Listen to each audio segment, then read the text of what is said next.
Yep. Yo. I'm ready when y'all are.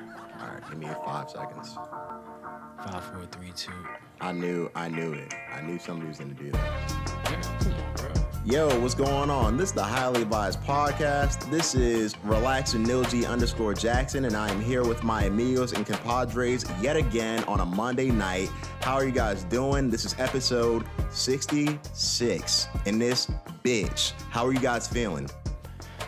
Man, I'm doing pretty good, man. If anybody doesn't know, if you can't tell, it's me, Spence, otherwise known as Saint Kitch on Instagram, st.kitch, if you want to follow me.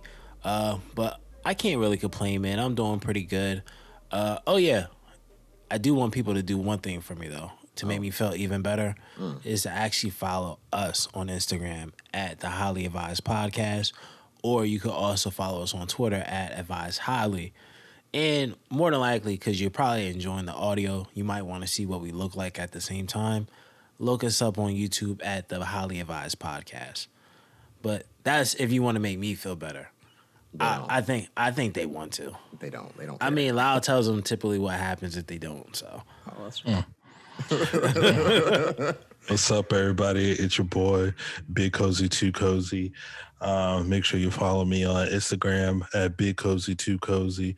And I'm not gonna lie to you, listeners. As at this time of recording, I'm a little tired, so I'm gonna try to get more lively as the show goes along. We have another good episode for you.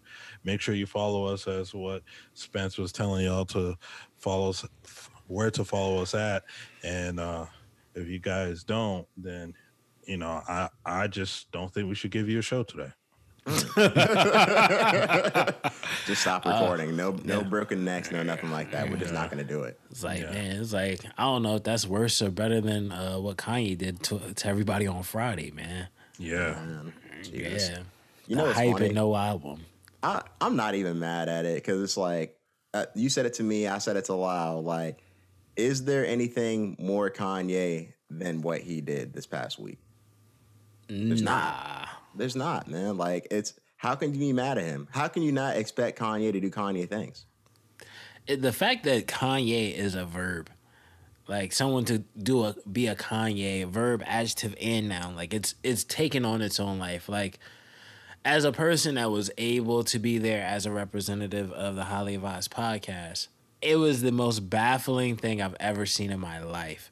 And I think whether you're watching it on a live stream or if you watched it in person, it was like, it's probably better through the live stream because of like the music purposes. But I mean, I could probably get more into that at a little bit later in the conversation. But I don't know, man. It was like the most Kanye thing I've ever seen someone do. Like, Kanye took whatever Kanye is to the highest degree. Well, I do believe. Before we get too far into this thing, what is this in this Kanye thing that you're talking about? What did you attend?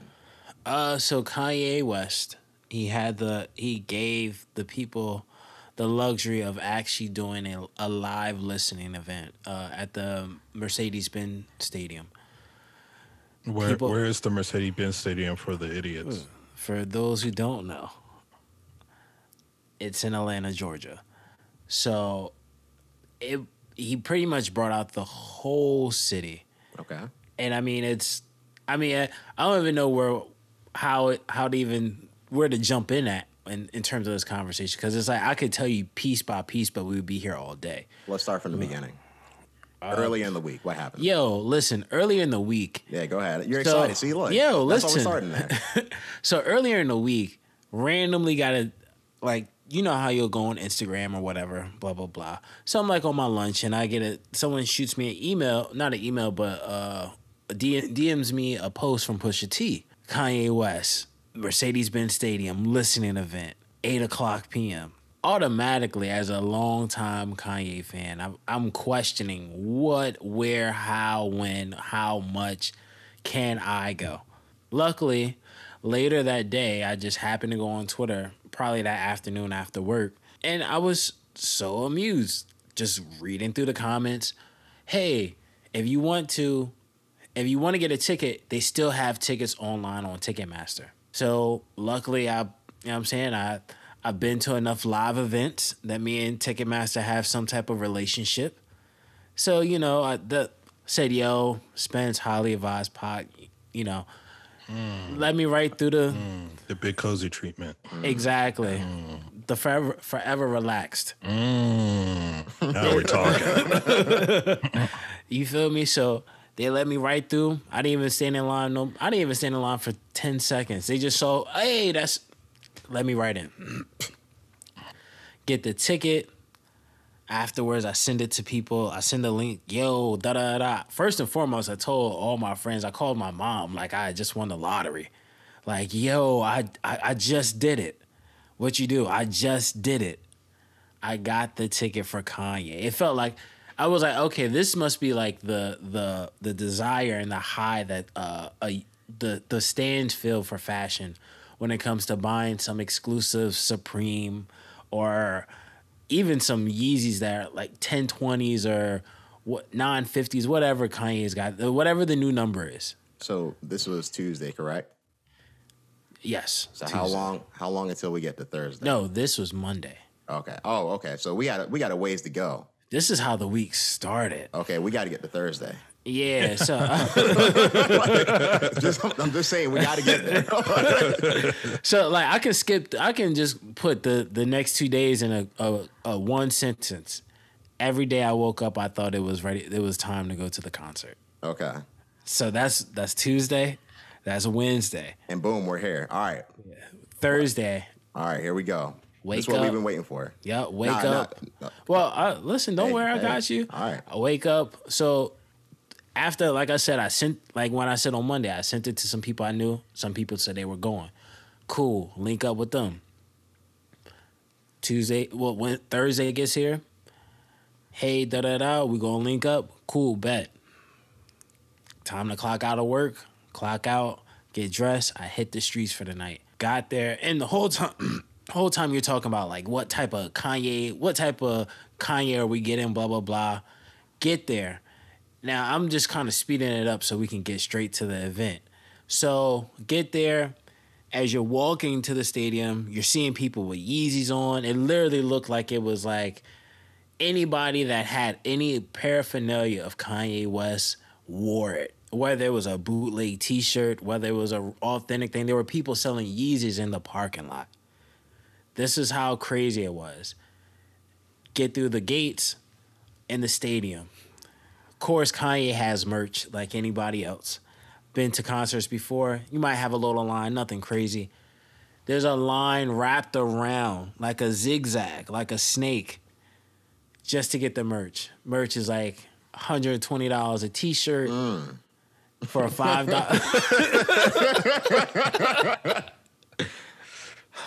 $120 a T-shirt. I mean, some people were saying it probably was Gildan quality. Not me, but other people were saying that in the line. But everybody was still buying the shirt. Shouts out to Gildan. Yeah. Shouts out to Gildan, man. Shout outs to Gildan. Shout outs to the people that stood in the line. Shout outs to the people that pressed up the shirts. Because when I actually was dumb enough to buy the shirt, okay, because why not live in the moment? Okay, fair enough. Yeah. You could feel how warm the shirt was. Nice. They're literally printing these shirts up like this, like pancakes. Like, yo, they're moving them in and out. So people hype, you get your shirt, whatever. Finally get upstairs to the stadium to get to my seats. End up waiting like 2 hours. And in that whole time, people are talking about what's he going to say, what's he going to do, what type of Kanye are we getting. The whole fanboy thing, people praising, people wearing Yeezys, people wearing the Kanye mask, old Kanye, vintage Kanye, new Kanye. You saw almost every variable of Kanye in all of his phases of his career present through the fans' perspective, right? Then eventually, Kanye comes on stage. There's no music or nothing that plays prior to him getting there. He gets on stage, to let the audience know who have not seen it. It was the Atlanta Falcons football field covered in a white tarp. And everybody was it was like a coliseum kind of looking down at him. and this fog machine and these bright lights on the top of the ceiling, right, of the stadium. He walks out, you hear the music, it's just blaring. The crowd goes nuts. The energy is like so high in the room. Nobody can even see Kanye at this point. But all you can hear is the music, and you know, hey, we've waited here for 2 hours. There's no possible way anybody else could be here but Kanye West. We've seen Rick Ross talk about on Facebook or Instagram or Twitter that he was going to ride a horseback because he lives in Atlanta. We saw the tweets that Jay-Z had just sent in a verse. We were also speculating at this, already up at this point when the music had came on, that, oh, Kanye is waiting because he's mixing it to add 2 Chainz's verse to it. So there's all this fanfare already, this anxiousness. He comes out and you just see, it's like, yo, I can't see him. There's so much fog. Slowly walks out into the middle, and he's just all red. You don't know who he is. You're like, I think this is Kanye, but you're in a stadium. You're seeing one person in a red suit in an all-white field. You can't see. No matter how close you are, you can't see the facial features of someone at the 50-yard line. End all, be all. He just stands there. People are crying, people are yelling, people are cheering. And I mean, I don't. Did you cry? No. You didn't shed a single tear? No, I didn't shed a tear at all. Okay. I was like, I didn't know how to feel. Like, because it's this new. It's like anybody, like anything else, right? As a longtime fan of Kanye West, I've been a fan of Kanye West. I was a fan of bigger artists than Kanye West before Kanye West even had his first album. I was a fan of Kanye West when he was just producing. He was a producer. So to go from that to finally seeing this guy almost 20 years later since his initial introduction into the game, right? It's like, wow. And this time, you know, you're seeing a different phase. You don't know what to expect. This is already off the heels that Kim Kardashian, him and Kim have split, but Kim is allegedly here. So it's like, it was crazy. And then he kind of just performs the album. It's just wow. Like, he's performing the album, but you can barely hear the music because it's blaring through the stadium. But you could see the energy of, like, in certain songs, because it starts off very gospel-y, blah, blah, blah. And then you can kind of hear, like, okay, that sounds like Travis Scott. That sounds like Dirk. Then eventually I hear Jay-Z, which makes me go even like, wow, even crazier. But the wild part was realizing he was sampling his mother throughout the album, right? So it was like, you can tell he must have been sitting on this for so long that this was like the dream project, and he just never knew how to bring it to fruition. Like, it was just crazy. Like, I mean, he did eventually, because I feel like I've been talking about this for a minute now, but, like, eventually he did get to, like, the other side of the arena where I was at. And so pretty much I may have been, like, at one point I may have been less than, like, 20 yards from Kanye West. Nice. Which is pretty close. So, because I had a pretty close seat. But, bro, it was crazy. And then just to jump to, like, he performed all of it. He never said one word. He just walked around the whole time. People were so curious and wondering what that even meant. What was he doing? He starts showing stuff on the floor, which is the stage. And then eventually the show ends. By this time, it's like a little after. It's before 10:30. So people are like, yo, I'm going to just wait here for 20 minutes because I know he couldn't have just given us a 40-minute show and just left. So people waited for like 20 additional minutes. And that shirt I was telling you guys about, that was $120. I was seeing people just walking up to people like, yo, how much you want for your shirt? I saw people were selling the shirt itself for $200. No, the nigga, he's creating economy. Yeah. The Kanye effect. Yeah. So I have 2 questions for you guys. And listeners, you just got a exclusive breakdown at Spence's live experience of the Kanye show. So just try to envision what he was going through, because that's a lifetime moment if you're a fan of hip hop, rap, however you want to describe it. And I think that with moments like that, you definitely have to let whoever attended these events express how they feel and express what they saw, because it's very inspirational in many aspects, not just in the form of music, but it could just also be in the form of business or charisma or just anything. And I just think that it's real dope that he got to share his experience. Now, my two questions related to the Kanye thing is, first, is there a stern prediction when this album is supposed to release? Because of course it was supposed to release the following day from the event, never did. It's supposed to release Saturday because it was supposed to be being mixed and mastered some more, and never did. Then there was another announcement saying, hey, it should be coming out August 6th. I don't believe it. So that's why I'm asking my question, like, hey, what is the stern date? Now, and my second question, because I'll let you guys really get your thoughts off with this, is I've seen something today. They're awaiting the release of Certified Lover Boy from Drake before they release their album. So my question with that is, what album is going to do better, Certified Lover Boy or Donda? And I think this right here is the WrestleMania main event of rap albums this year. So before I get into your questions, and I'll answer them both, I'll say I listened to the event, sitting there streaming it from my phone, however I could. And the album didn't sound, bad or anything. I thought it sounded decent. It's not, the best album I ever heard, but it's far from the worst. And I think that it's better than Kanye's last two albums is what I'll say. So, I mean, I respect what he did. I think what he did was more artsy than a lot of people are going to give it credit for. Like, I think a lot of people see it as, somewhat of a, Kanye being Kanye, but it's like, just think about what he did. Like, he went into a football stadium, didn't say a word, made a lot of money, and put out some music that we still haven't heard yet in album format. That's not something that people are just going around doing. You know what I mean? It's pretty damn impressive, actually. Yeah.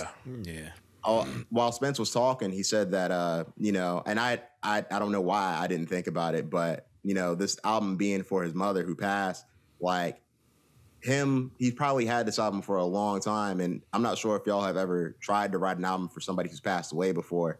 It's not necessarily easy. Not because you don't have the words to say, but just the way it sounds to you, it just probably doesn't sound, it probably will never sound perfect. You know what I mean? So, like, there's just not really a way to put, those emotions and feelings and all those other type of things, like, pen to paper. Long story short. So, that being said, to answer your question, me personally, if Drake's Certified Lover Boy and this album come out on the same day, that's going to be interesting. I think that they'll both be great sounding albums, but I would have to assume that Kanye would sell more. I think I was talking to Spence. Well, no, I'm sorry. No, I mean, just hear me out. I already know what you're doing. Go ahead. No. Look, I'm not. The Drake hater. He is the Drake hater, listeners. No, look at what Kanye's did, though. Like, he's built more anticipation for this album, you know what I mean, by doing just what Kanye West does, you know what I mean? Like, I got to respect him for what he did because, like I said, not a lot of people are doing it. I don't think a lot of artists, including Drake, could pull off what Kanye West did last week. You know what I mean? Not to that extent, you know what I mean? I'm not saying... I agree with you. Because I think it just fits the Kanye character. Of exactly. Like, he can do something bizarre, but it's going to be normal because, like, hey, this is just Kanye. Versus Drake, he might get booed for not performing a single song, and he's just running around on stage. And so I see what you're saying with that. Well, not only that, but Drake, we see Drake like way more than we see Kanye is what I'll say. You know what I mean? Kanye pops out, goes to Joe Rogan, it's a big deal. Kanye pops out, does this, it's a big deal. You know what I mean? Because Kanye's not always popping out. Like, now, I'm not saying we see Drake every day, but we see Drake enough to where, like, he doesn't have the mystique of Kanye. And I think that's fair enough to say. No, that's. I think that's all subjective if you think about it. I think it just depends. Like if you talk about like music related things, then yeah, I agree with you because we do see Drake more often.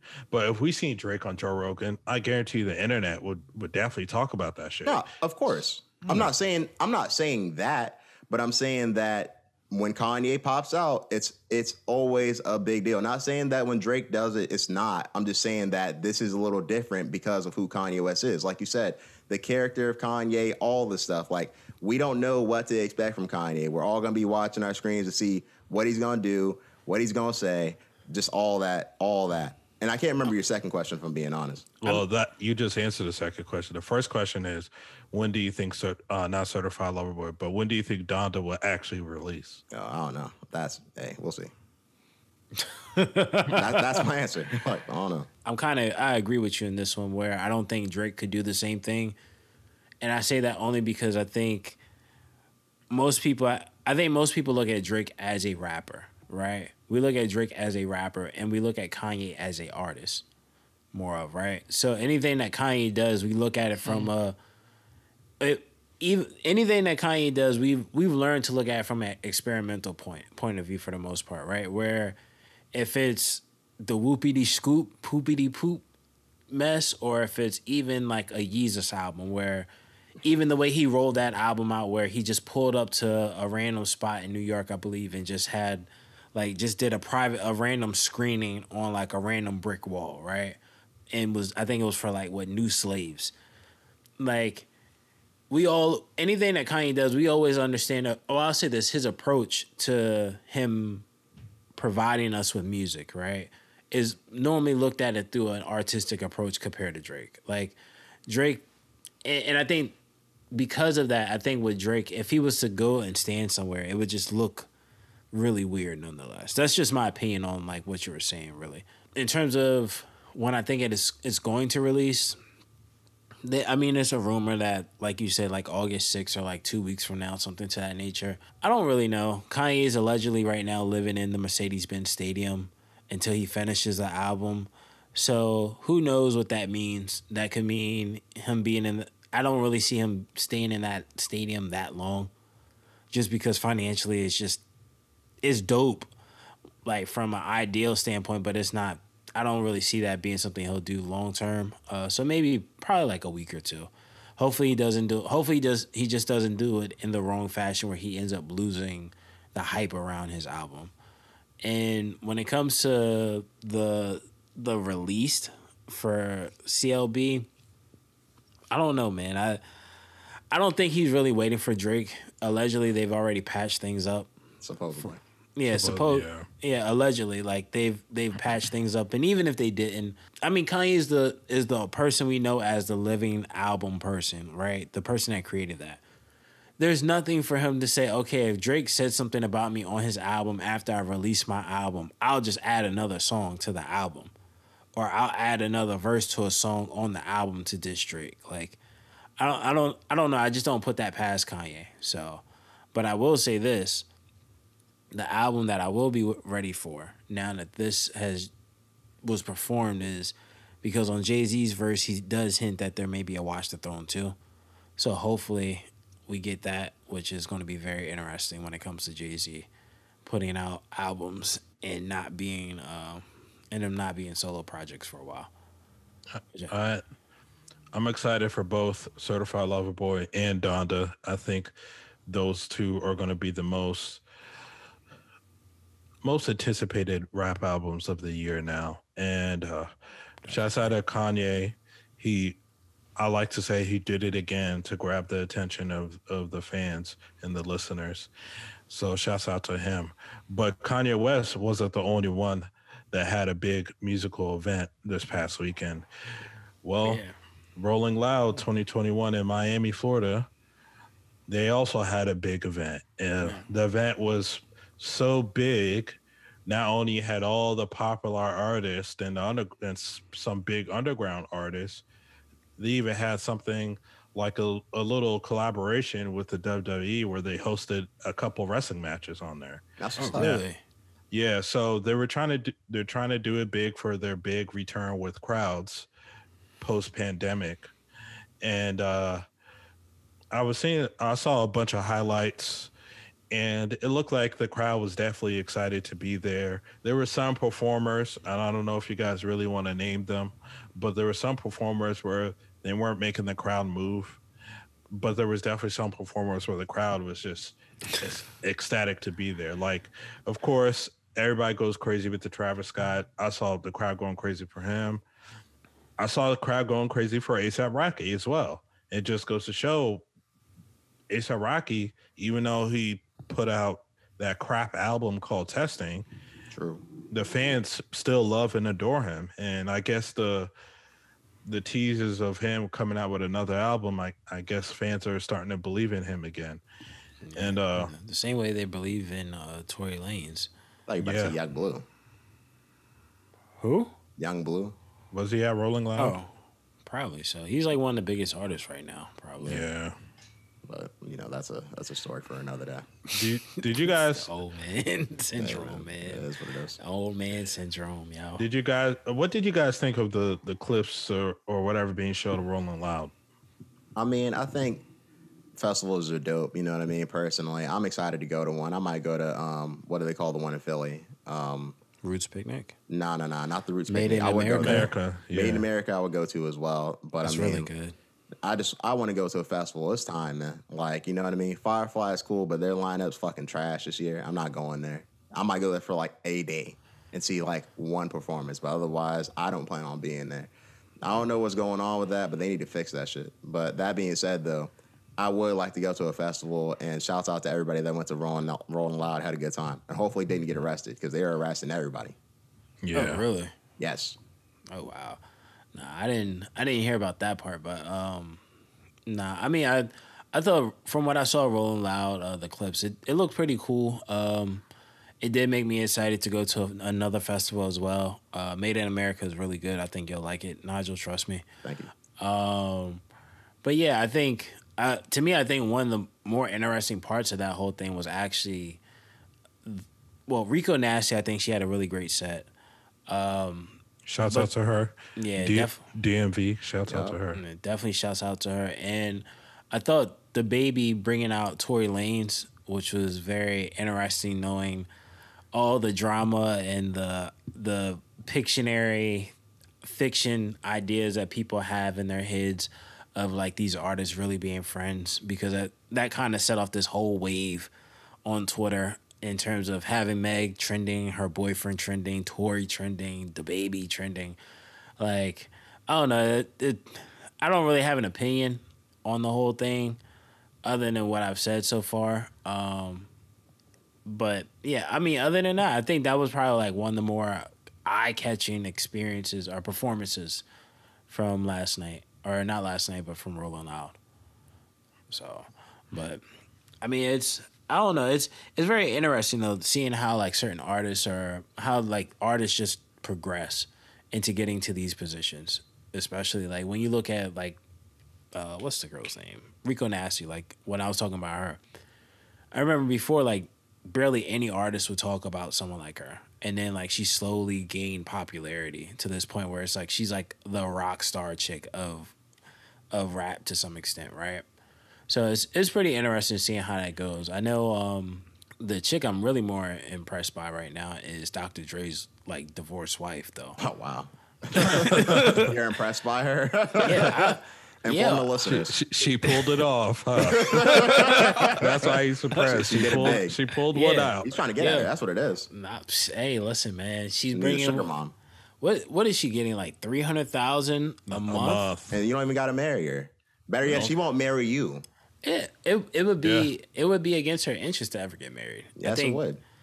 She's getting what pretty much was it like almost like 2.3 million or $2 or $3 million a year, pretty much. Hey, listeners, bring up the accurate math before you start slamming Spence again, saying he's not so bright. Uneducated. Craziness. He doesn't have a degree. It's like, geez, why are they hating on Spence like that? It's like, geez, man. I don't know. The crowd's always an interesting crowd, to say the least. So if you feel that way, leave a thumbs up comment.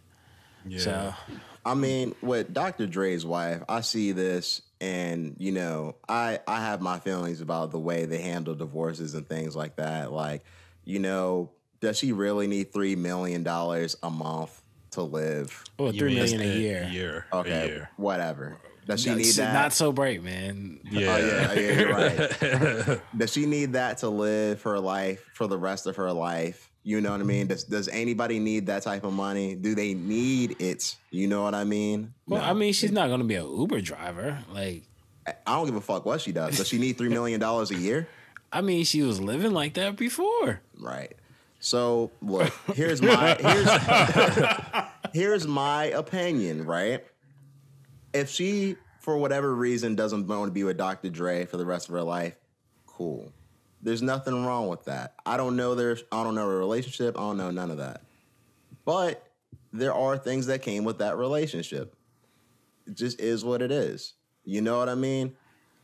Hey, look, you either stay in a relationship, you get the things that come with it, or you leave. And you're free to leave. You are free to leave. Nobody's going to be mad at you. You have your right to do that. Congratulations. I'm not saying anything. Hey, man. All I want to say is Dr. Dre's a legend. And his ex-wife, or if she's not soon to be, she pulled off the heist of the year. So Of the century. I would have said the century. Oh, nah. Melinda Gates. No. Yeah. Nah, she made it out nice. Yeah, she made it out Jeff nice. Bezos' and wife. Yeah. Oh, yeah. Jeff Bezos' wife. She did it. She did it. Shouts out to her. Yeah, Shouts out to Jeff, too, man. Shouts out to Jeff. Yeah, we'll talk more about that later. We don't get that. I just think that these high dollar divorces are always nasty, and there's always going to be somebody paid. Right. I can't remember a time where these high dollar public divorces where a woman who was married to a rich man didn't get a cut of anything. Right. And I'm not saying what's right or what's wrong, because I'm definitely not deep diving into the fucking court documents of what happened and who should be getting what. I'm not going to do it. But what I will say is, typically, ladies, if you're married to a rich ass man who makes 9 figures or more than likely, if you get sick and tired of that guy because of whatever differences you're going through, you're going to come out more rich than you were going in. And that's not a knock on you ladies or nothing like that, but I guess there's light at the end of the road for you all. Yeah, we'll all that. Hey, look, I'm not mad at it. I'm just saying that it's funny how it works out. That's all I'll say. Yes, it is funny. I mean, just be real, man. You already became a heel last week. I said my piece. Real. I said my piece. Look, nobody needs $3 million a year to live the rest of their life. You know, that's just my opinion, though. But I don't know the type of lifestyle she was living. Maybe she was eating golden-plated steak. You know, I don't know. Like, I mean, she was married to a billionaire. Hey, look, and she's not anymore. So what does that say? He's not a billionaire either. Hey, look, I'm just saying. Go ahead, Hill Jackson. I'm just saying that, like, if I had a plane, if I had a jet, right? All right. Nigel's jet. All right. I fly this bitch everywhere. All right. And you guys are my friends. Okay. If you guys weren't my friends, guess who's not riding on that fucking jet? You, nigga. Right. We're overtaking it. Okay. You can't use friends in this one, though. Yeah, you can, especially not us. You know what I mean? All right. Exactly. Nigel's ex-girlfriend. Okay, much better example. Shouts out to my exes. They're out there hopefully not listening to me ramble on the internet. Right? They're probably not shouting you out. I'm sure they're not shouting me out. Without a shadow of a doubt. But if you are listening to this, go send this to your group chat of girlfriends talking about, like, yo, look at what Nige was saying about me. Just go ahead and throw it in there. Put it in circulation. More people to see, man. I got a car, right? Guess who isn't riding in that car? None of my exes. None of them. It's surprising, right? It's crazy. It's crazy how that works out, right? That's all I'm saying. Let him know, Hill Jackson. Let him know. Yo, this is the Hill Jackson quarter. So if he gets there. I'm just saying, I don't think I'm so crazy, but I know that things aren't like that. That's all. I mean, look, to me, I'll say this. I don't necessarily agree with the amount. I understand the aspect of alimony. I just think it has to be a reasonable amount. That's my whole thing. And even then, with alimony, I think it should at least have a time period, not like, oh, there's no expiration date on this. I think that's the. I agree with you on the time period thing. Yeah, like that part, at the minimum, like there should be like a time period. You shouldn't just say like, oh, you got to pay her $3 million for the rest of your life. Unless she gets remarried, which she won't. Well, she won't. She'll never get remarried. Yeah, that's a free check. Why would you ever want to be remarried? You know what I'm saying? Maybe I shouldn't be counting her pockets, so I'll give you that. You know what I mean? I can't speak for amounts, but I just think the whole situation's just funny. I'm quite sure he's relieved though. I mean, yeah, he was in a hospital. Honestly, though, I think even though we have our own opinions on this, I think the person that probably has the best opinion on this would be Kevin Samuels himself. I think he would be the more interesting opinion, I'll say, at least at the minimum. But of course, people are creating petitions to get him out of here at this point. So I'm not surprised at that. If you think about it, you see what Kevin Samuels stand for. And listeners, I'm just going to let you know, I agree with a lot of the things Kevin Samuels says. I'm not saying that. Heal yourself. No, man, fuck it. I remember who was the original bad guy before.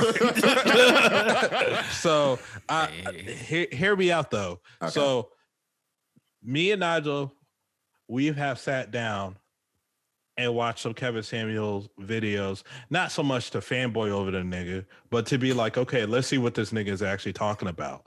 And let's see what he's, really saying.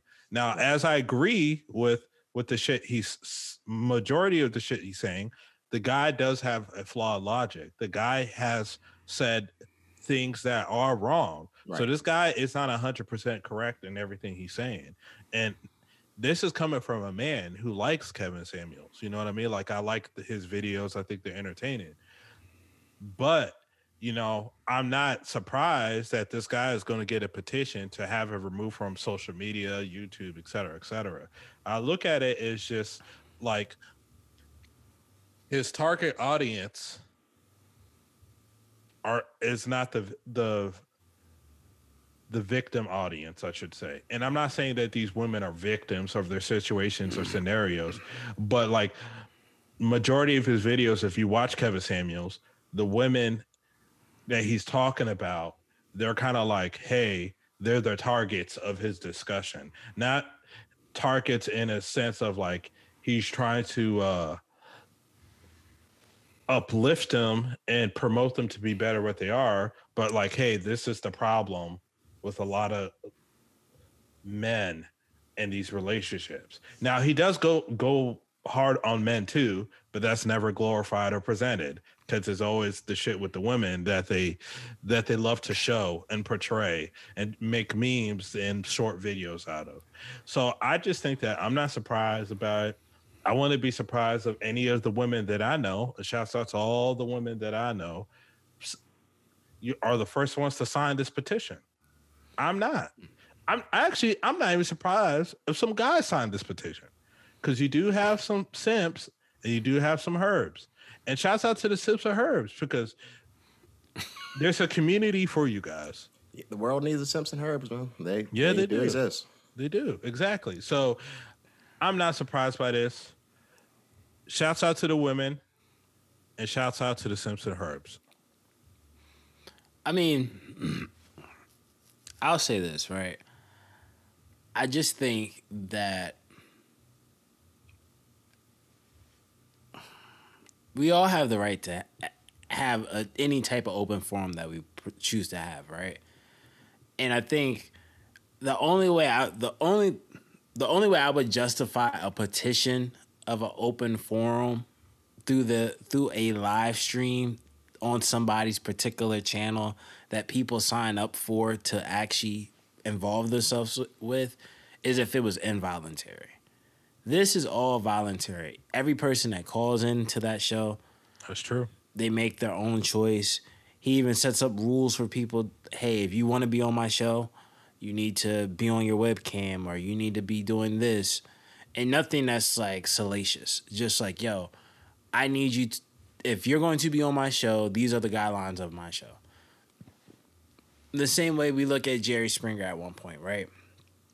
Where Jerry Springer at the end of the day, and there's actually I watched there's actually a good series called the Dark Side of the 90s that actually talk about Jerry Springer, the Jerry Springer show at the time. Very interesting. Dark Side of the Night. That's interesting. Now it reminds me of Dark Side of the Ring. Yeah, actually, it comes from the same people that made Dark Side of the Ring. You have to send me a link to that because I will be fascinated by that. Yeah, I got you. I think it was on YouTube by Vice. I'll send it to you. But yeah, it's like it's no different than that. Like they were debunking the theory that like when we used to watch Jerry Springer that we thought people were signing up or they were paid actors. The same way with Kevin Samuels. The same people that were on they're not paid actors? On Jerry Springer, no. They were actually real live people. Wow. Yeah. You taught me something new. I thought it was some like hokey shit. Yeah, you kind of find out how this all was real after like because you actually get to talk to like the director. So they're interviewing like the director of that show, Ricky Lake, Jenny Craig, or not Jenny Jones, so on and so forth, right? But like back to Kevin Samuels, the thing is very similar to that. These are people that choose to get on his show, right? So I don't think my thing is this, if people come to a place for advice and they are happy getting the advice, you kind of just got to let it be. It definitely, they feel as though it makes them a better person. And there's like tangible results of them feeling like they become a better person. Because it's easy to mix that up with the Fabias of the world, right? Like, yeah, that fucking guy. Yeah, exactly. Like, and if you want to know more, just check out our episode called Fabia Awards where we talk more about it. But yeah, like, unless it's like the Fabias of the world, if it's someone that's literally just like, hey, I'm coming here to this open forum to get advice on something from a male's perspective, or even if it were a woman's perspective, someone like Ayanna VanZant, like, that person signs up for it. I don't think you should try to push somebody offline. And I'll be honest with you. The same way we talked about that rapper, that rainbow-haired rapper, right? Okay. The same way we realized, like, the best way for a person to go away is to ignore them. The same people that want to petition Kevin Samuels are the same people that watch his show. The same people that actually fuel the attention that he hits. He has over 1 million subscribers on YouTube now. Yeah. You know, were you going to say anything else? No, that was it. Okay. So my thing is like this, right? If you don't like what Kevin Samuels has to say, don't watch him. And if you don't want him to talk to you any type of way, don't call him. And it's that simple. And if there are that many people out there that believe that he sounds a certain way, then it's like, hey, he'll go away in no time. You know what I mean? We don't have to worry about him being around forever. If nobody really believes in what he's saying, then he'll just eventually disappear. That being said, I watch his stuff, and I know a decent bit of people who watch his stuff. So I'm not necessarily mad at him for doing what he's doing. Now, does he go a little hard sometimes? Yeah, he does. Do I agree with everything he says? No, I don't. But I don't agree with 100% of what anybody says, and I think if you are a person with a good head on your shoulders, you'll realize, hey, I can take something from this, but I don't have to necessarily be on Kevin's side 100% like you're his crony or some shit like that. Like, it's not really that serious. You know what I mean? Turn YouTube off. It's easy. It is simple. Just press exit. Exit the app. Close it. It's fine. You know what I mean? Like, I promise it won't hurt you. You know what I mean? That being said, though, Kevin Samuels might be on his way to a verified account on some type of social media. I'm probably sure he's probably verified on IG, possibly on Twitter. If he's not verified on YouTube, he should be. I know he's got the 1 million subscriber plaque on YouTube. Hopefully that'll be us soon. Shouts out to us. You know what I mean? Yeah. Shouts out to us. That blue check, baby. Yeah. Green dots and blue checks, man. Actually, yeah. Go ahead.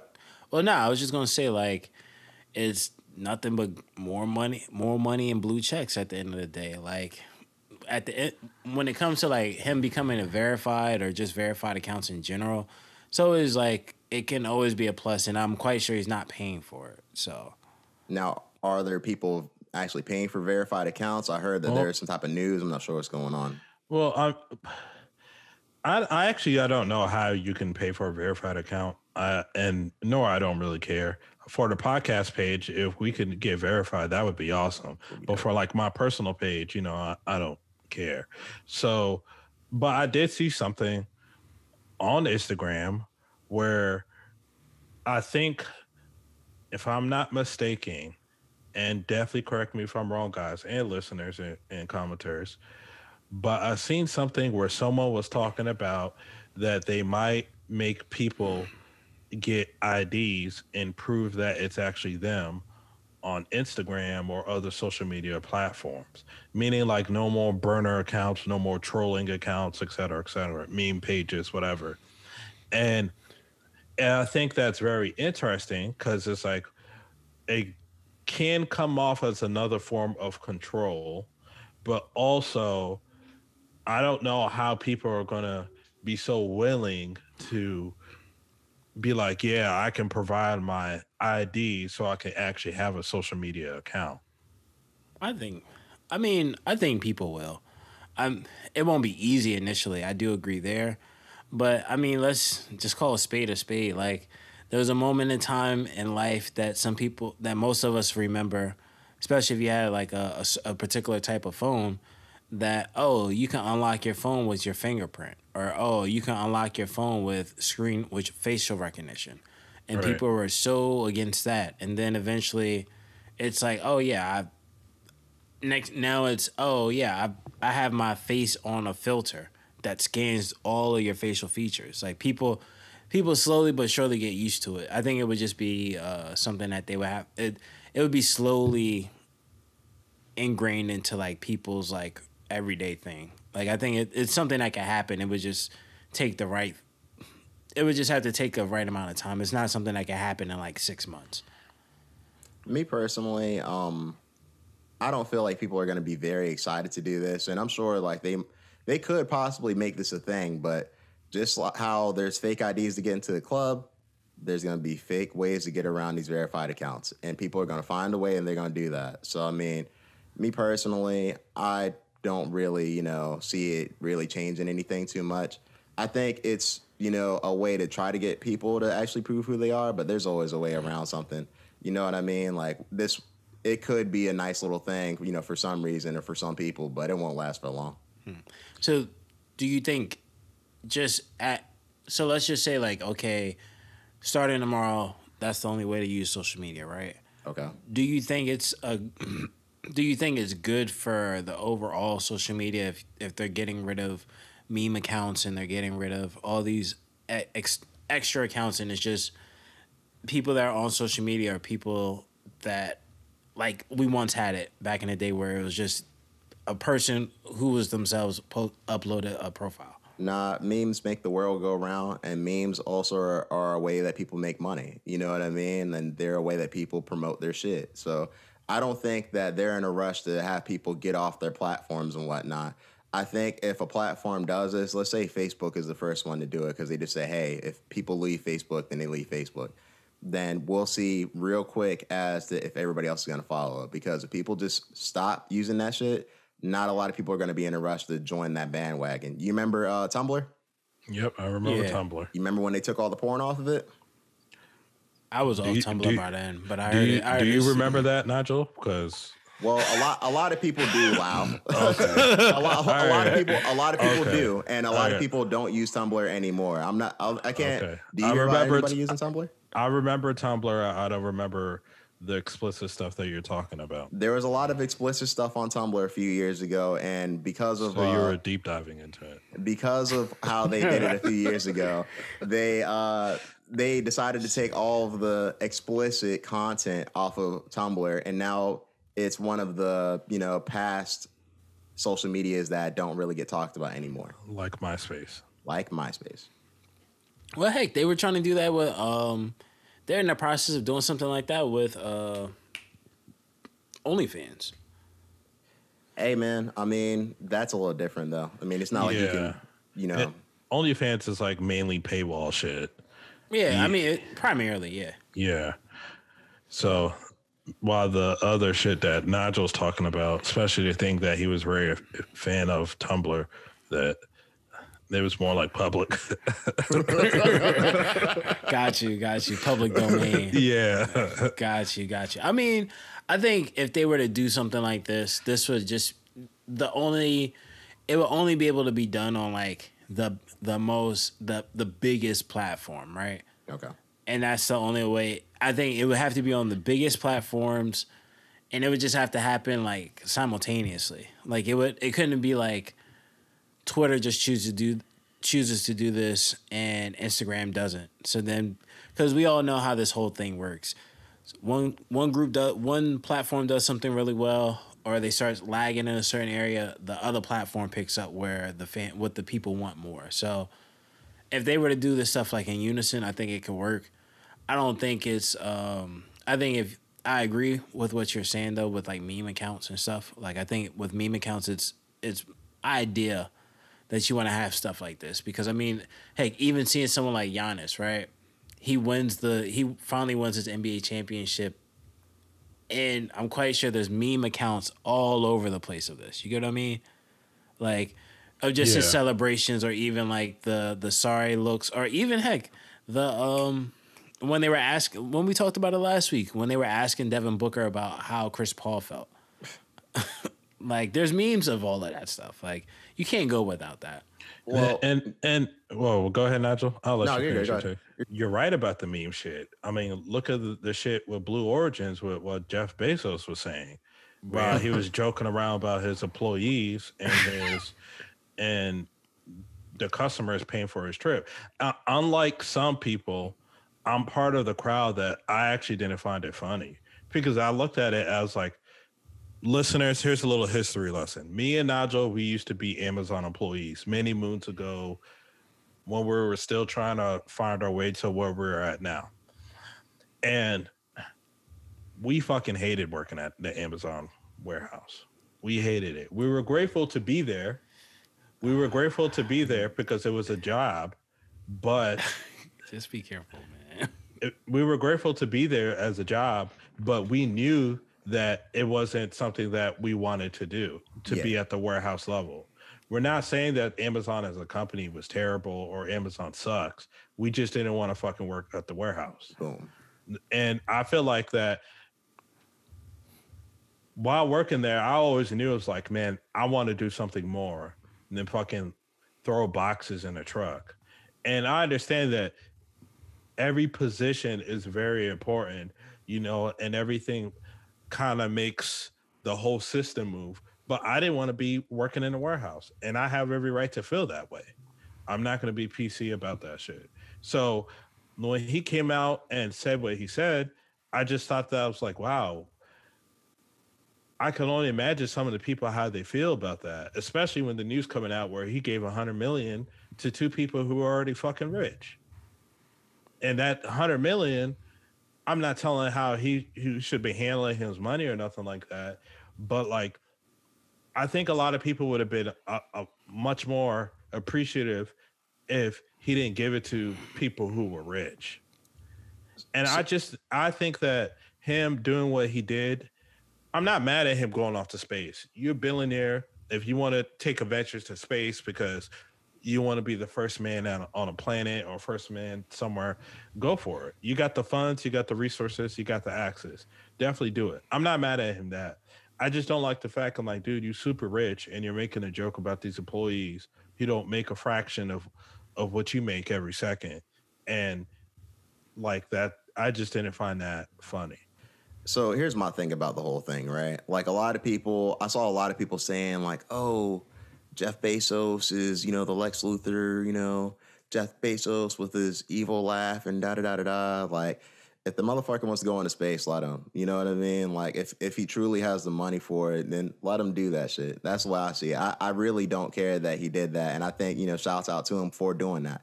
Now, with that being said, though, he does have a hell of a lot of money, and I'm sure he could have used some of that money to do something a little bit more beneficial for, people in general. You know what I mean? He chose not to do that. That's his money. He has to live with that. And that is what it is. A lot of these billionaires and whatnot that we see, because we know multiple billionaires at this point in time, don't, really care to put their money together and do something for, I would say, the general benefit of people. They probably could put at least $100 million like he gave to Van Jones and the other person who I'm not sure exactly as to who that is, and built a building and probably put a whole bunch of homeless people in there and really help them out. But he didn't do that. So that's his business. My thing is this, right? I think it's interesting how it goes because we sat here and we talked about Kanye West for about 20 minutes. Kanye West is a billionaire. He even said he has enough money to give everybody on the planet $1. You know what I mean? He said that. Yeah, shouts out to Kanye. That's a bar. It's a bar. Shouts out to Kanye. And he could also put $100 million towards a building and put people in it. But he's not doing that. But he's in Mercedes-Benz Stadium right now prepping his album, which we're all going to listen to. Not mad at him for it. I think it's interesting how the general populace looks at Jeff Bezos in comparison to other billionaires with money. And I don't really see a reason to be mad at Jeff Bezos in particular when it comes to this situation. I said, and I don't know if you guys are really paid attention, I said, I don't have a problem with him going into space. Let me finish real quick. I don't have a problem with him going to space.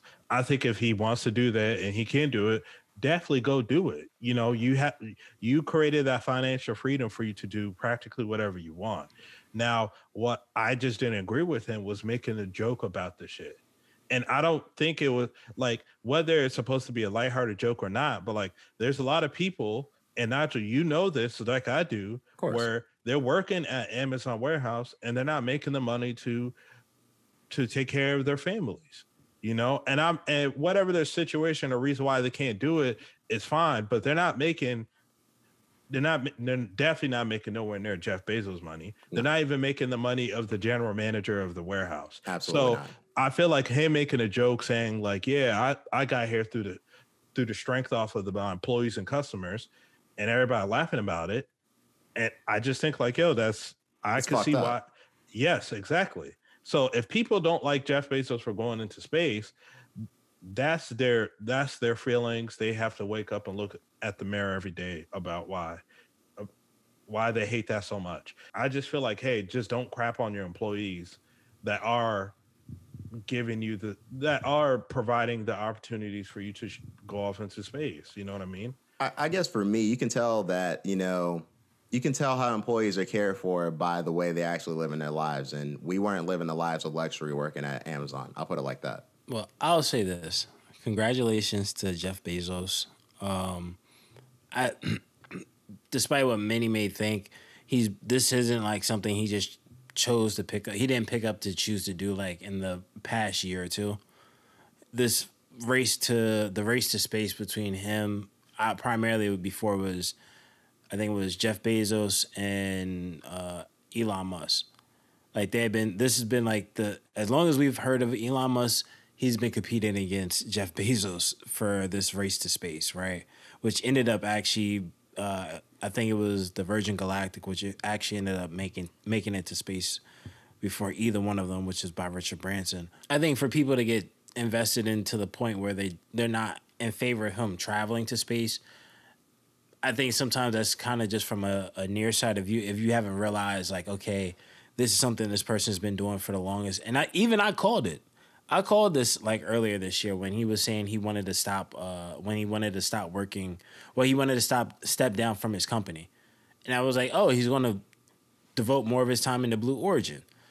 And sure enough, like I said, this was just something that we knew was going to happen. Anybody that understood like the other things that he had his hands in, from owning, like at the end of the day, I think he bought like the land.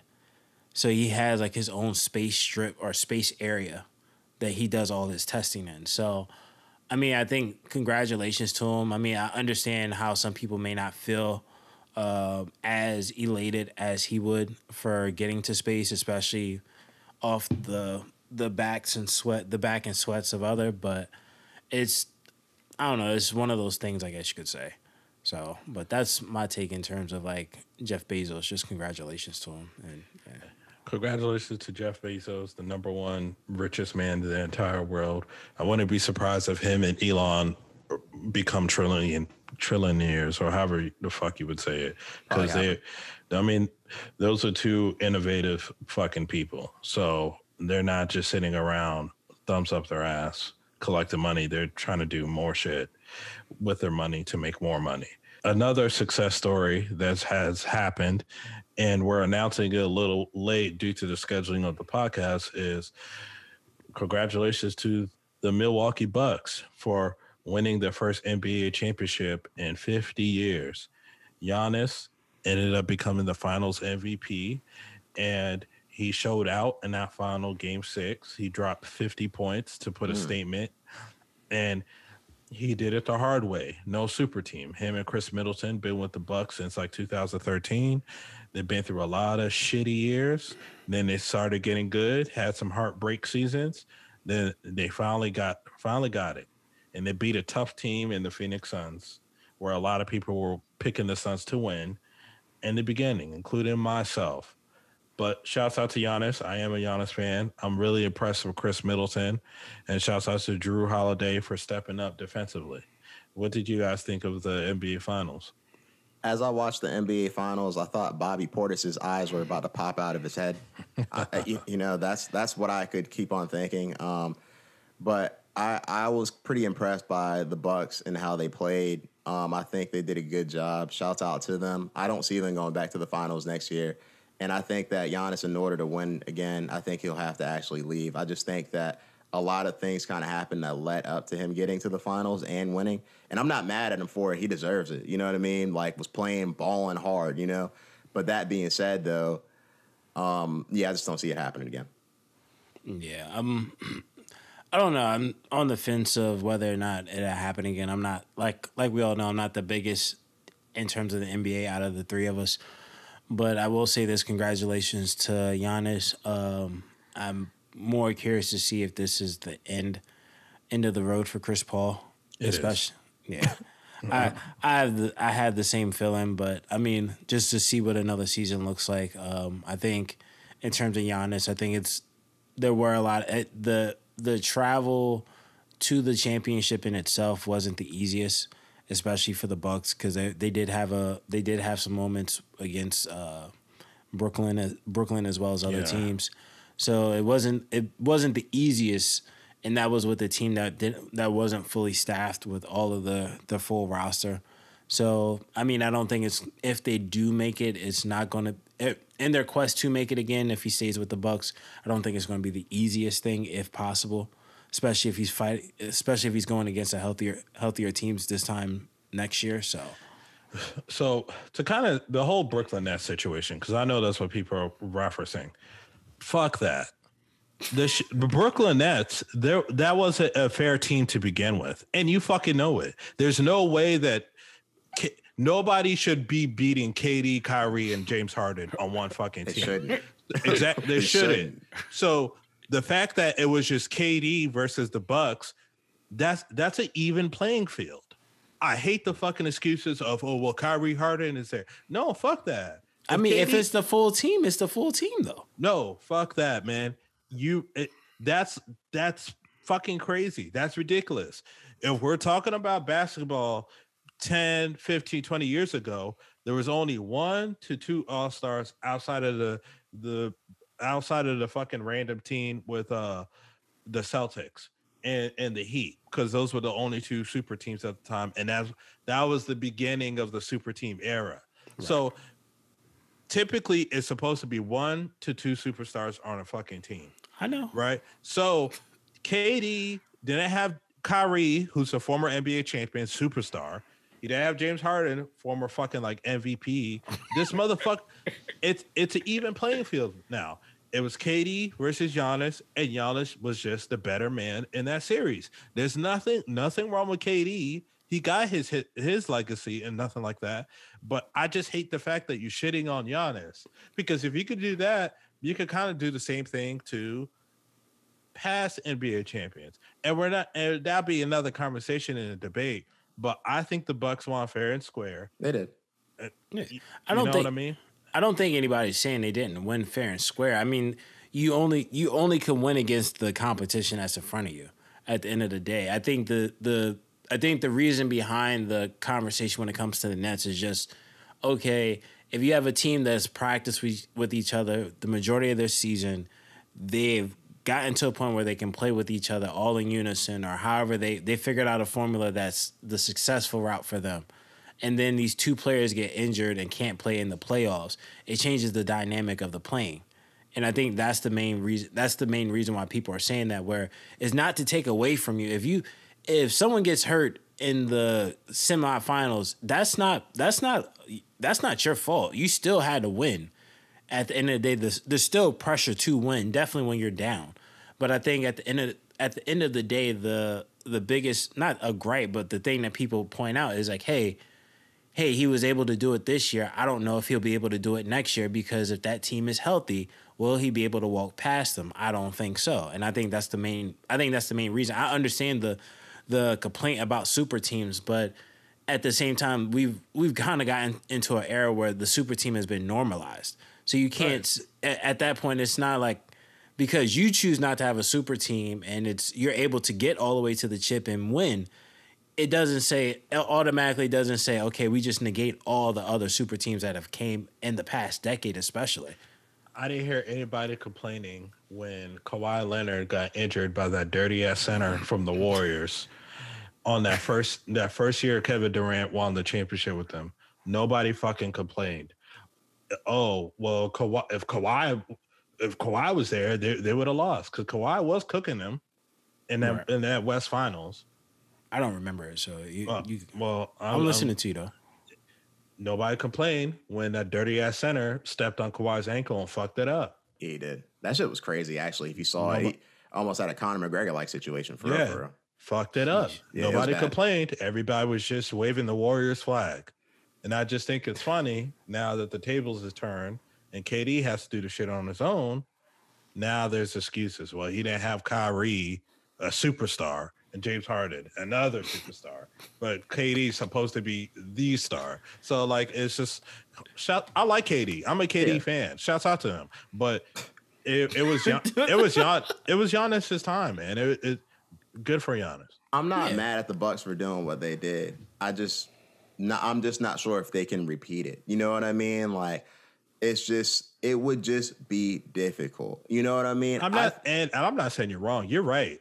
Winning back-to-back championships in NFL, NBA, blah, blah, blah, that's a tall task. We'll see how it goes, like, with the teams next year. I know a lot of these basketball players right now are actually playing in the Olympics right now, and they're getting beat by France, and people are not liking that shit. You saw Luka got 50 points? I did see that. Shouts out to Luka, man. Yeah, Luka's always fucking balling, man. I can't wait to watch him play on the Mavericks next year. How do you guys feel about the Tokyo Olympics overall? So let me get my shit out there before you guys possibly ramble and rant and show your disdain and distaste. Okay. Right? It just feels different from what it was, 5 years ago, because it got delayed last year. It just feels mad different. And I don't know if because it's like the pandemic going on or the controversies the Olympic Committee has laid out. It just feels different. Like yesterday, I was watching the men's swimming relay. Usually that's a big contest. The men's swimming relay, and nobody talked about it. Nobody was hyped. Then this is like the first year where skateboarding was a big deal because it was finally considered an Olympic sport. Nobody talked about it. Nobody was hyped.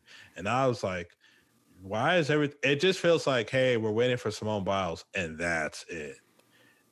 You know, how do you guys feel? They didn't give us Sha'Carri, so what's there to support? Sha'Carri, shout out to her. Yeah, shout. Oh yeah, that's another thing. Jumping back to the Kanye thing, right?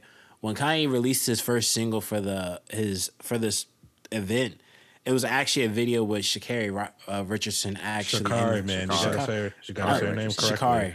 Sha'Carri? disrespecting her. All right, shut up. Like he did with Dan Ike. He was like Dan Edge, whatever his name is. Whatever his name. Anyways. So it's Sha'Carri or Sha'Carri? Sha'Carri Richardson. Sha'Carri Richardson, right? Like with Sha'Carri Richardson, he had her in the video also. So shout outs to her. I to be honest with you, I haven't had a chance to sit down and watch the Olympics yet, just to be honest with you. But even just checking like the pulse of social media, it doesn't seem as big as it has been before. I do think there are like a couple different factors, and also primarily being one primary factor being the pandemic itself.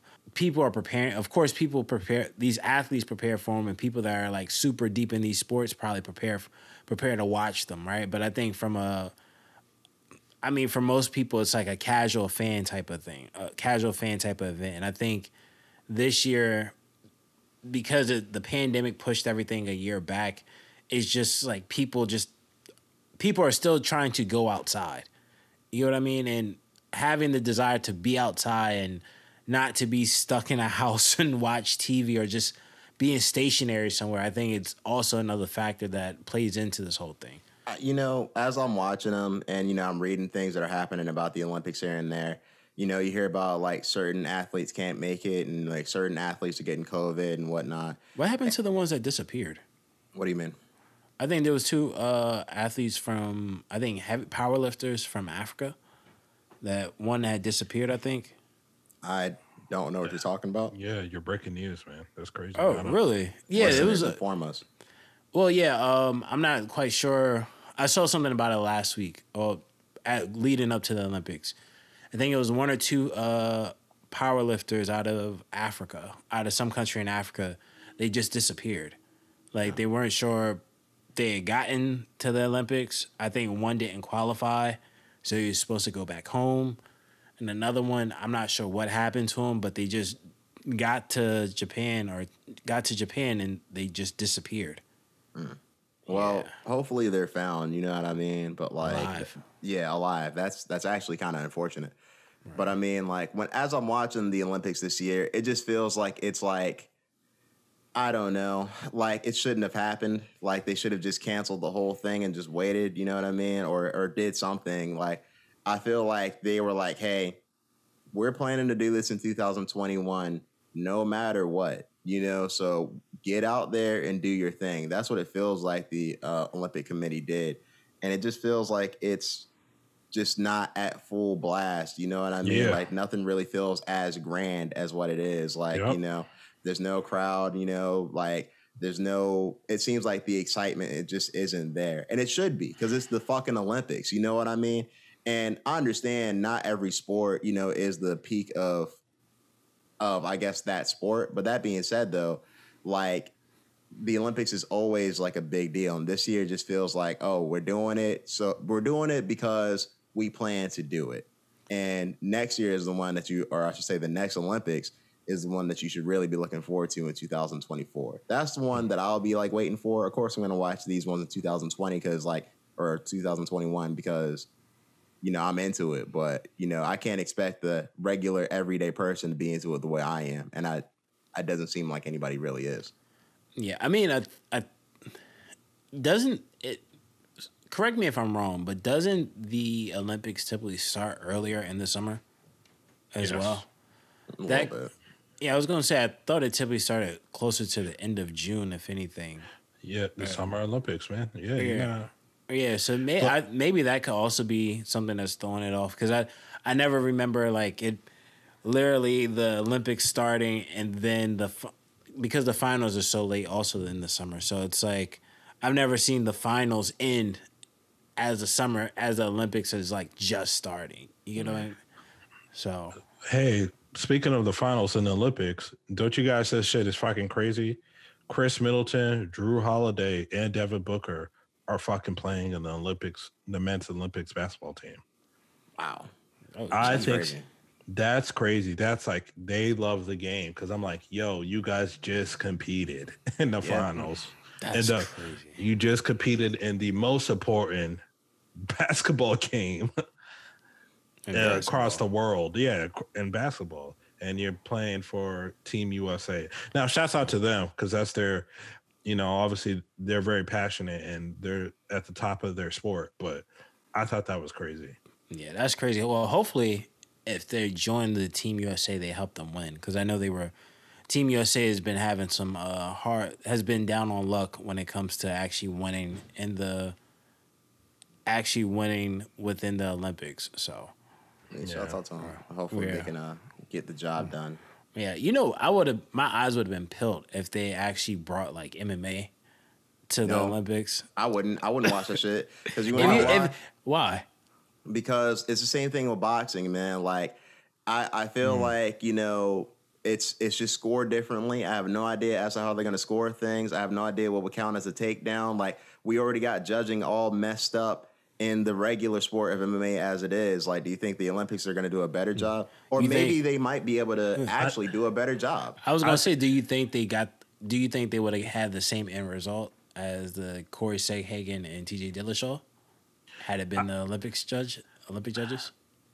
I don't know. That one, that'd be hard because Olympics, technically speaking, it's supposed to be amateur competitors.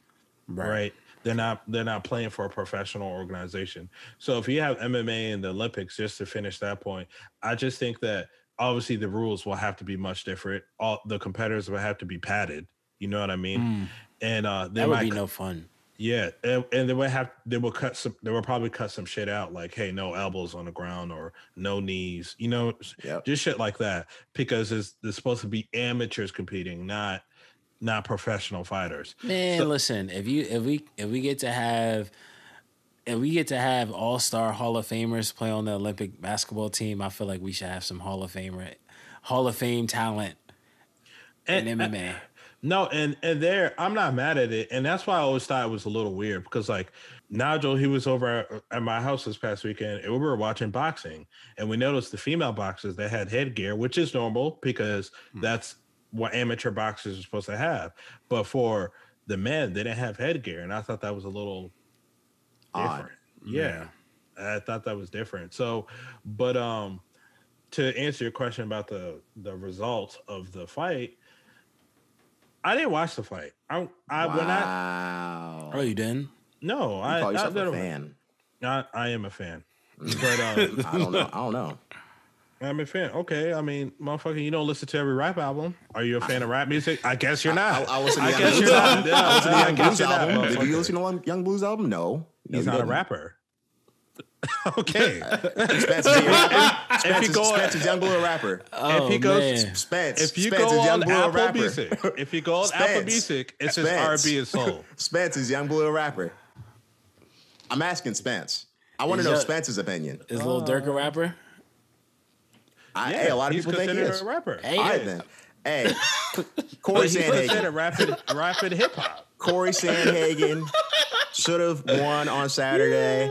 They fucked up the decision. I'm not gonna lie. I watched the fight, listeners. I had it scored about it was close to a tie. The first round, extremely close. I'm not gonna lie. But that being said, though, if you watched it, yeah, TJ Dillashaw did get a takedown or two, but he didn't really do much damage except for a few hammer fists. Second round, Cory Sandhagen comes in, piecing him up, kneeing him again, this, that, and the third.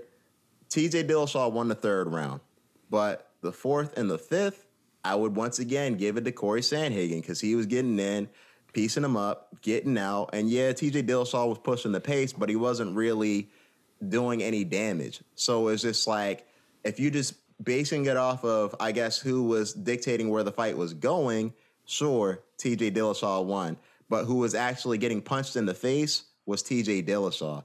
And I think that wasn't the only bad decision. But what did you guys think? And what do you guys think about the judging situation in MMA? Well, Spence, you have to give your take because I didn't see the fight. So yeah, well, I was going to say I did have a chance to watch the fight. I do agree where going into the fifth round, Cory Sandhagen, well, Cory and TJ, they both were tied. I'm not going through this whole last name thing. Nah, it's cool. Yeah. Sandman.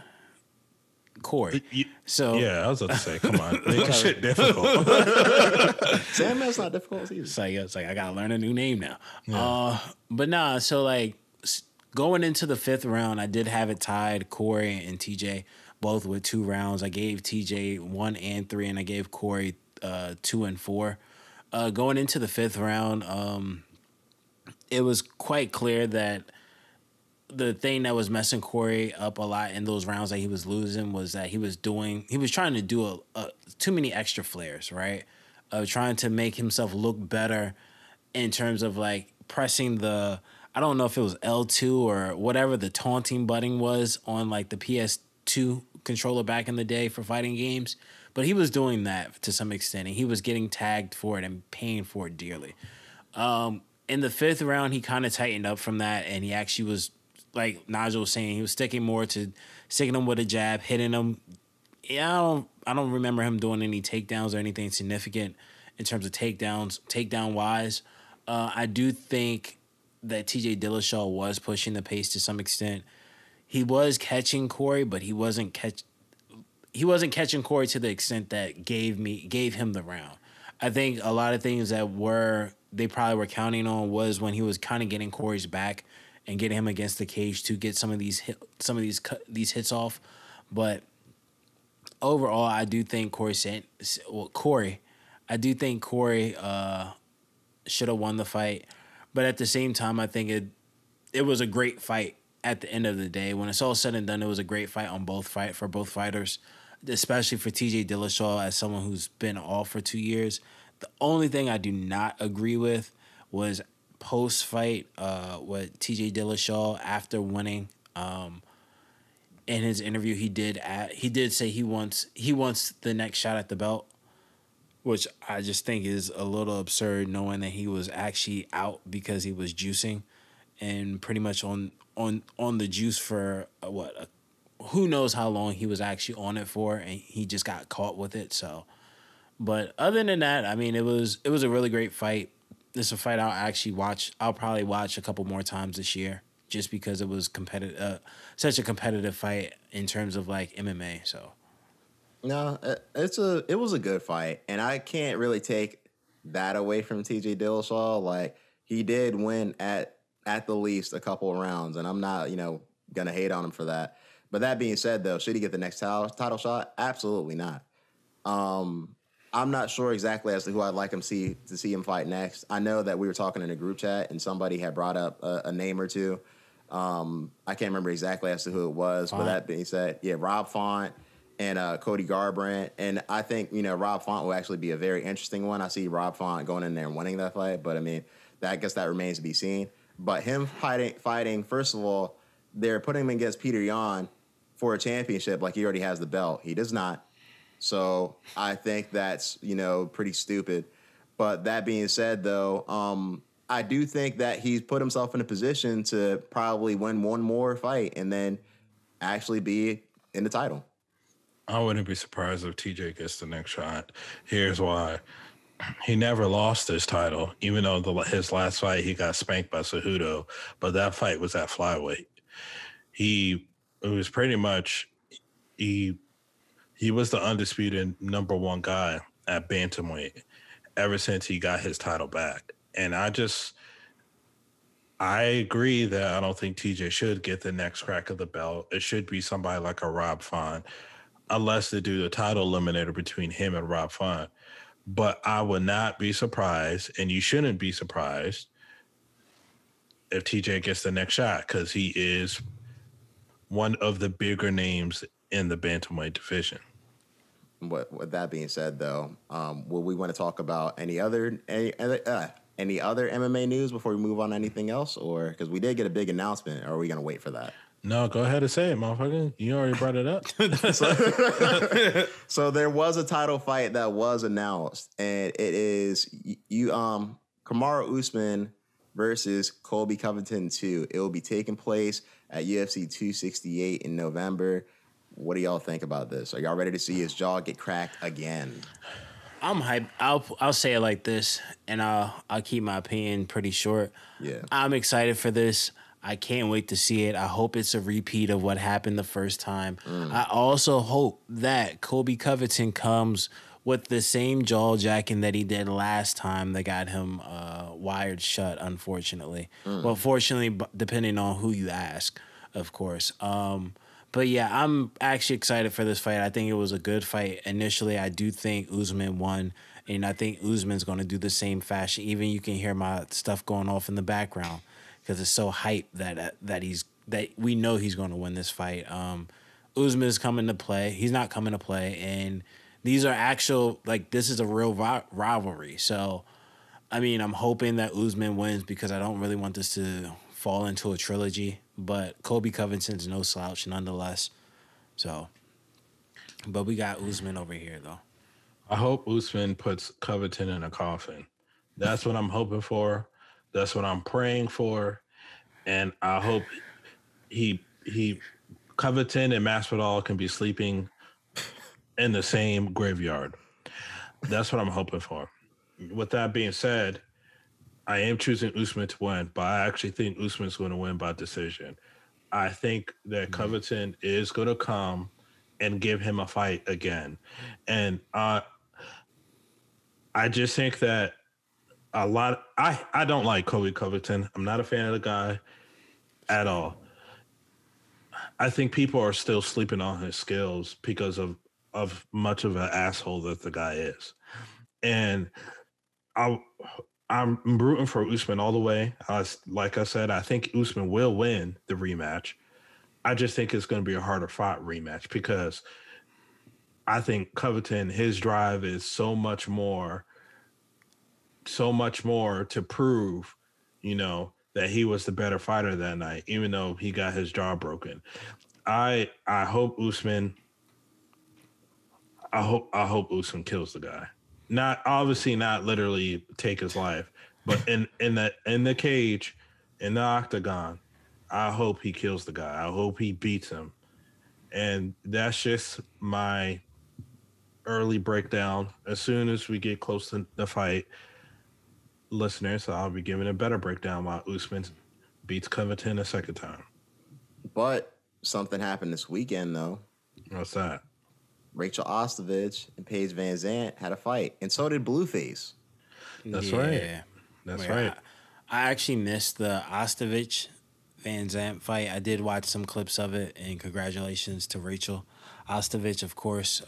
Two beautiful ladies going out there throwing hands with each other and getting lumped up as well. But I definitely saw the Blueface fight. How'd you watch the Blueface fight and not the Rachel Ostovich fight? Yeah, I was just going to ask that too. Like, Rachel Ostovich was actually in there doing her thing too. That overhand right was hitting. That was money for her all night. Did you see the overhand right Blueface was hitting? I saw a lot of things in that match. I saw a lot of things in that match, and it was entertaining. That's what I'll say. I'm gonna say, I'll put it like this. Shouts out. Let's talk about Blueface because I know he's more of the casual topic that a lot of people probably tuned into that night to watch. Shouts out to Blueface for being a current generation rapper stepping up to actually compete in a boxing ring. Whether his opponent was a fucking jobber or not, but he is a jobber. The guy was a fucking joke. The whole thing was a sham. You could have seen the shit. The guy working for that GameStop. The guy was a jobber. He was a TikToker, man. A jobber. So hold on. Would he be considered a job? Is he only considered a jobber because Blueface beat him, or would he been considered a jobber had Blueface lost to him at the same time? Like the guy's still a jobber. If Blueface lost, if Blueface lost to him, Blueface lost to a jobber. He did it. That guy that they brought in for Blueface was a showcase fight for Blueface. Hey, Blueface, we're going to make you look good. We're going to bring in this guy, a TikToker guy that nobody's going to go and check out his TikToks.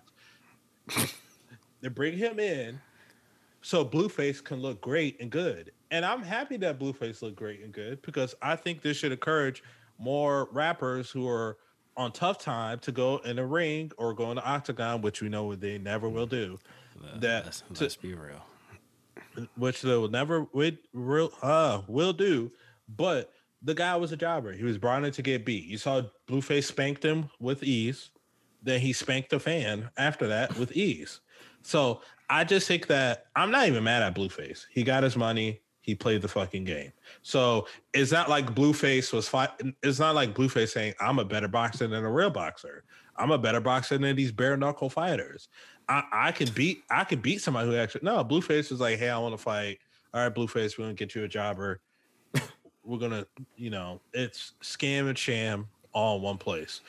All right. My opinion of the main event was this was a rematch from their UFC fight back in the first ESPN Plus card, where the main event was Henry Cejudo versus TJ Dillashaw. So Paige VanZant versus Ostovich, she was winning the ground exchanges, but Paige VanZant was able to submit her. Well, in the rematch, I think the Paige was the favorite because I think people thought that she just had the better striking. Rachel was just brought in because she is a name, but she isn't looked at as a good fighter. Well, she surprised a lot of people that night. Not only she was the better boxer, like Nigel said, she kept landing her money shot on Paige. And Paige walked off, oh, I should have won that fight. You didn't. And Rachel Ostovich, shouts out to her. I think this is like a big moment for her in her professional fighting career. And I would like to see who she fights next. And shouts out to bare knuckle fighting, because I never thought we would ever be talking about bare knuckle fighting. And they're starting to grab attention. So shouts out to that organization. They should be able to put on some more fun fights. Yeah, like I watched those two fights and I thought, the whole Blueface thing, it was hard for me to really take it, super serious because of what it was. I just expected to see an entertaining boxing match, and it was. It lasted all of like 2 or 3 rounds. They played Tatiana in between him punching the other guy in the face. I thought it was pretty interesting to see all that happen. I wasn't really mad about any of it, and, I'm sure that they both made some money. That guy went in there to get punched by Blueface, and then Blueface randomly punched another guy. We all left happy. Rachel Ostovich went in there and did her thing. Shouts out to her. Paige VanZant, she seemed... I'm not mad at her for what she did, but she just got beat by Rachel Ostovich that night. Rachel Ostovich just seemed to know how to get in, land her overhand right, and not get hit too much by Paige. She wanted to win. Yeah. I wasn't necessarily mad at it, and I think Rachel Ostovich has more of a future, going forward. Now that doesn't mean that Paige VanZant does not, but obviously she needs to retool her game and come back against somebody who is more on her level, maybe build herself up a little bit. Yo, Paige hasn't won a fight since she beat Rachel in 2019. Hey man, look, retool your game. She says she likes boxing. If she likes it that much, she'll be able to, improve and come back. I'm not going to count her out forever because she lost. It's not like she went in there and got destroyed. Now, she didn't win. Like, we all know she didn't win. But that being said, I'm not going to count her out forever. She's still young. She has a lot of, time ahead of her. That's when she should fight Clarissa Shields next. Jesus. Come on, man. In a boxing match, you want her to die? Come on, man. Come on. That's why you're laughing, because you know it's ridiculous. Come on. Oh man, I mean it would be more entertaining in MMA. That'd be her best spot if they were to ever face off. But yeah, like I said, I didn't get a chance to watch this. I did have a chance to watch just the recap, i.e. the highlights through Instagram, and it did look like Rachel was just sticking her and moving. So I personally I'll be tuning in to anything that Rachel does next in terms of like her next competition or whatever her next endeavor is, especially within the sport. And yeah, like we already said, I spoke on Blueface already, but I will say this. There's no way anybody thought Blueface would have lost that fight just because, anyway, I mean, the reality is Blueface is an athlete at the end of the day. He's a former like D1 athlete, I believe. So there's only so much. You put a little bit more stake into someone like that. So, but hopefully Blueface continues to lead the pack in that. Hopefully Soulja Boy can. Even though Soulja Boy wasn't the first one to do the celebrity boxing, though he was one of the first to challenge people in the more recent years. Right. I think Blueface is the first one to actually get in a known organization and get a win. Yeah, exactly. So I think at this point, I think Soulja Boy has something to fight for. I think they could put the first title up and just fight for the first title, Soulja Boy versus Blueface. I think Blueface wins. I don't know, man. That's Big Soulja, man. Yep. Did you see his training videos for Chris Brown? Amazing. Yeah, there we go. Hey, man, listen, yo, he got Skinny from the 9 with him, so he's good. Jesus, he's gonna help him in the fight. Yeah. Well, actually, you saw where he got hit. Actually, I think he just got beat up. Actually. Already, damn, nigga just got signed and already. It's just normal, but Jeez, man. That's the norm. Yeah, the sun's gonna rise and somebody's gonna try and run up on Skinny from the 9. I see how you made that rhyme there. You're not slick there. You're not slick there. The sun's gonna rise tomorrow, right? Hey, man, that's what Andy says. Somebody's gonna run up on him tomorrow. It just is what it is. It's just the way of the world. The rivers flow, and Skinny from the 9 just gets beat up. Like it's just crazy. I don't know why it happened so much. I don't know why people don't like the guy, honestly. I think they're probably just testing him.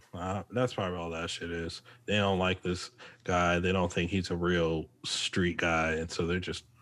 Is that what he portrays himself to be? I don't even know anything about Skinny from the. The only thing I hear about him is that he's getting jumped like all the time. I don't understand. I mean, he in the Instagram videos, you see him. He's on Instagram saying he's in the hood. He in the trenches.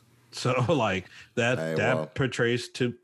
That comes off as this guy is either he's a real street guy or he's a guy that wants to be in the streets. Shouts out to him, man. He needs to stop all that, man. I'm not shouting him out.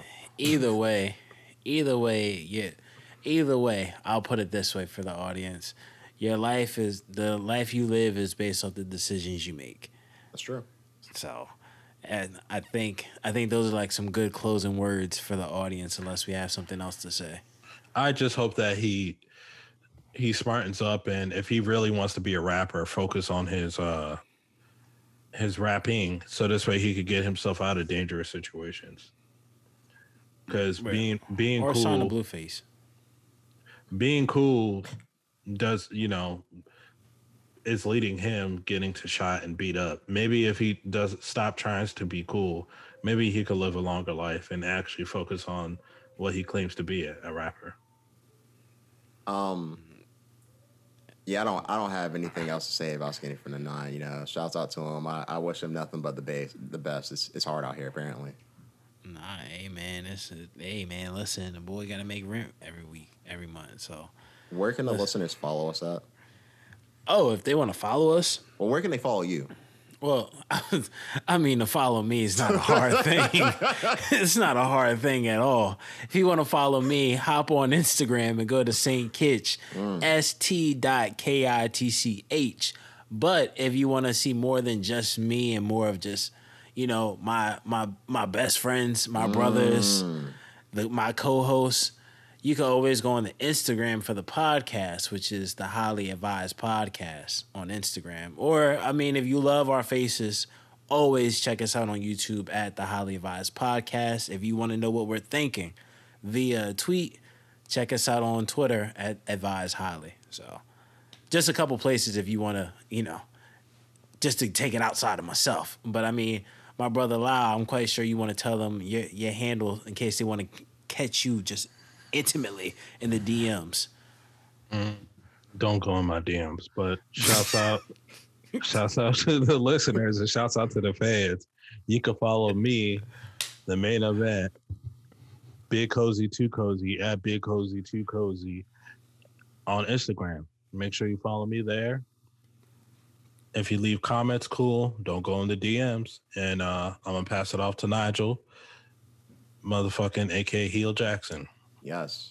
Relaxing, NoG_Jackson.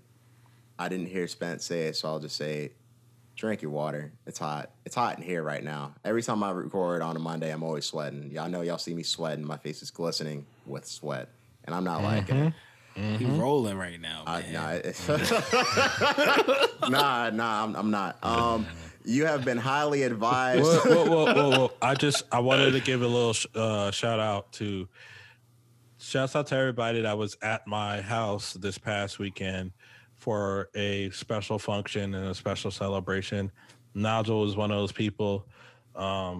Spence could have been one of those people, but he doesn't live near my house. So I want to say shouts out to the people that did make it. Shouts out to my man, Brian. Shouts out. He was there in spirit because we did mention Spence, and I know he was feeling good when he got mentioned. And what I will say is shouts out to both Davids, but the David that does Ocean Blue Pest Control. Shouts out to him. Listeners, go check him out. He's a cool guy. Nigel met him for the first time. Yes. He's an avid listener of the podcast. Yes. And when we talk about breaking people's necks, we're not talking about him. We're talking about all you other jabronis and candy asses. So shouts out to David that does the Ocean Blue Pest Control. Shouts out to everybody that was at my house this past weekend. And that's it. That's all I have to say. You got anything else, Spence? I mean, you took the words out of my mouth, but drink your water. Lean. Oh, man. On that note, you've been highly advised. All right, we'll see y'all later.